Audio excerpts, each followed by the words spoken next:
All right, guys, today we have vocabulary words that you need to know to pass the real estate exam. I am learning them with you guys today. So here we go.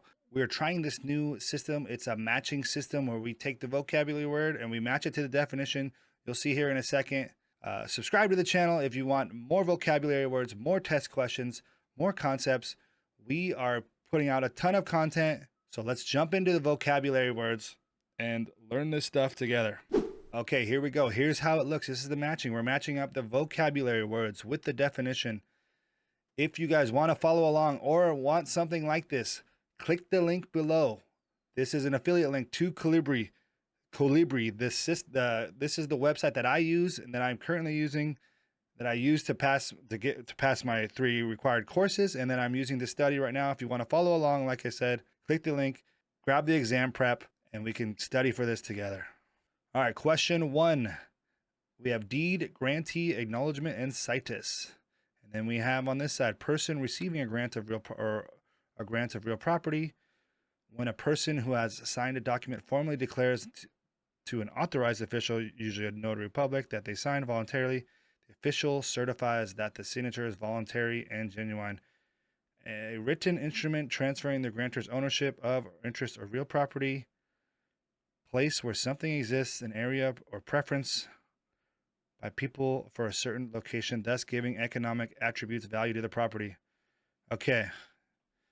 We want to do, let's start with deed. A deed, a person receiving a grant of real property. I want to say a deed is to this third one. A written instrument transferring the grantor's ownership of interest in real property. Let's try that. Deed there. Grantee, a person receiving a grant of real property. Acknowledgement, when a person has signed, formally declares authorized official that they signed voluntarily. I'm going to say that one's acknowledgement, and then that leaves us the last one, situs.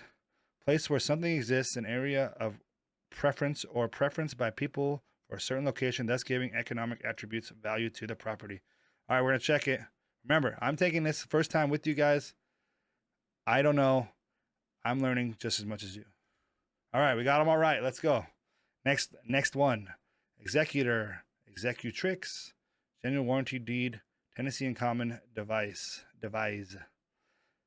Real property transferred in a will, to transfer real property by will. A form of co-ownership in which 2 or more persons have undivided interest in the entire property, unity of possession, but no right of survivorship. A deed in which the grantor warrants the title against any and all defects that might have arisen before or during their period of ownership.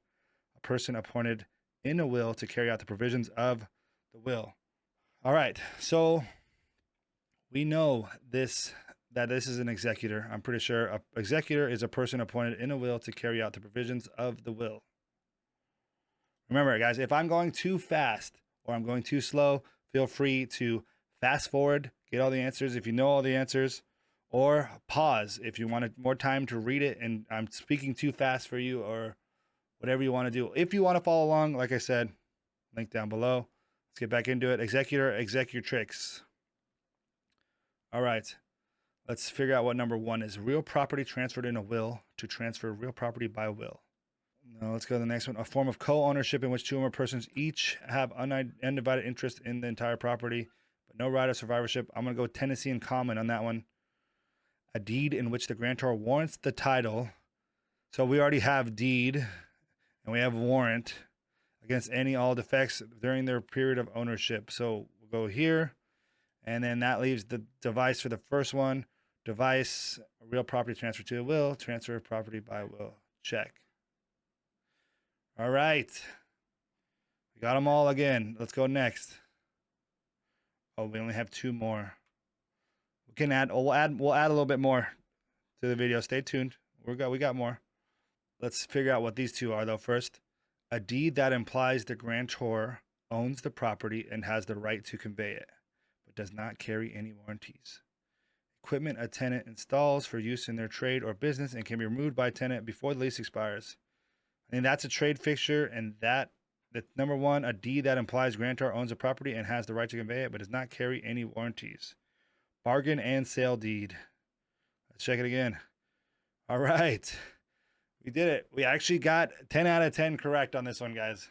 But we're going to start a new study session because I want to give you guys more vocab words. All right, we're back with the same study session. We have 4 new words and 4 new definitions: reconveyance, reversion, fixture, remainder. A man-made attachment, an item of personal property that has been added, attached, or closely associated with real property in such a way that it has legally become part of the real property. I think that's a fixture. Instrument that releases security property from the lien created by a deed of trust, equivalent of satisfaction of mortgage. Okay. A future interest that becomes possessory when a life estate terminates, and that's held by someone other than grantor of the life estate. Reversion is a future interest held by the grantor. Did they just tell me what the reversion is? I'm going to go with that one. A future interest that becomes possessory when a temporary estate such as life terminates, and that is held by the grantor or the successors in interest. When a temporary estate, I'm going to go with remainder for that one. And reconveyance here, an instrument that releases security property from the lien created by a deed of trust, equivalent of satisfaction of mortgage. Let's check it out. Oh, we got these wrong. Okay, so let's see. We got to, what is this? Okay, if we swap those, so remainder is a future interest. A remainder is a future interest that becomes possessory when a life estate terminates. Okay, so you get the remainder. And then the reversion, a future interest that becomes possessory when a temporary estate terminates. All right, let's try the next 4. We have life estate, we have reliction, riparian rights, and freehold. The water rights of landowner whose property is adjacent to or crossed by a river. I think that's riparian rights. I remember those. A freehold estate that lasts only as long as specified person, only as long as a specified person lives. That person is referred to as the measuring life. I'm going to go with life estate on that. And then these ones, these possessory. This is hard. Interest in real property of uncertain and often unlimited duration, and ownership estate in real property, either a fee simple or life estate holder of freehold life estate. It's got to be freehold, right? If they said freehold. when a body of water gradually recedes, exposing land that was previously in, oh man. Oh, dereliction or reliction. Let's see. I could be completely wrong on these. Let's check it. All right, we got them all right. Here's the words. Here's the definitions. Feel free to pause it and read them yourself, write them down. We're going to go to the last 2 vocab words. A deed that grants any interest in property that the grantor may have without making any promises, including the promise that the grantor has any interest in the property being conveyed, often used to clear clouds on title. Or a person who borrows money and gives a mortgage to the lender as security. So this one is a deed. We have quitclaim deed here, and we have mortgager here. So we have the vocab word, and we have the definition, and we have the vocab word definition. I'm pretty sure this is correct. Check it. Thumbs up. All right, we got 8 correct. We missed 2. We fixed our misses. But what I like to do when I miss stuff is I will write this down on a piece of paper, and so I can go back and look at it. Also, when you write something down, when you physically write something down, there's some science behind your memory being able to remember something better that you wrote down. Also, when you spoke it out loud. That's why I speak these things out loud. Sometimes I talk really fast. Like I said, pause it or fast forward, whatever you guys need to do. Thank you for watching. We'll go back to the classroom real quick. All right, back in the classroom. Thanks so much for watching.